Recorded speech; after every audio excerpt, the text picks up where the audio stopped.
Hi, welcome to part 2 of a lifetime of hearing from God.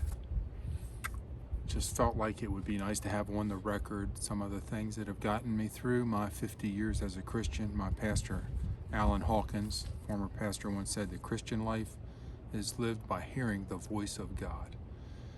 And I believe that. He's my creator. One time he told me to go pray for 8 hours. We have like a little park, we call it the Arroyo, but it's really a park that's going to have an arroyo running through it. And he told me, I knew I was supposed to go pray for 8 hours. And so I was to pray for and walk around praying for 8 hours, praying in tongues. So I did it for 4 hours, and I started at 8 p.m. till midnight.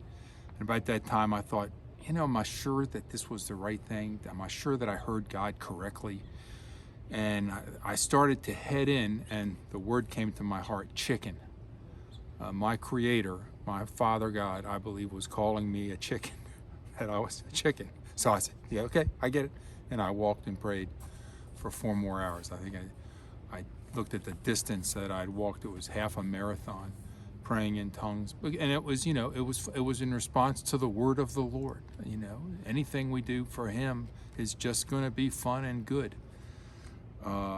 Another time, years ago, long before I met my wife, I was a single man, but the Lord spoke to me and he said, right out of nowhere, I will cut you very deep and I will plant you very deep.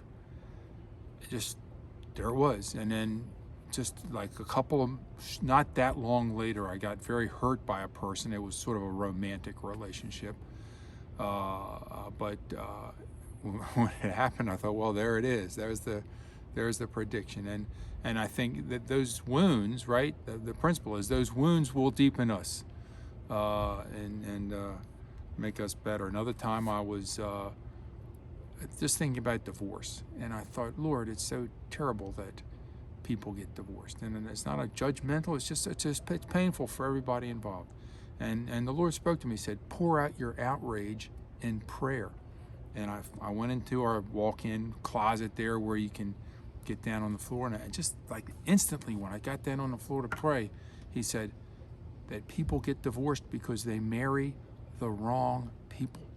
That's a very challenging word. So please don't interpret that you should go divorce your spouse because you've decided they're the wrong person. I think the point is, if you're going to get married, make sure it's the right person.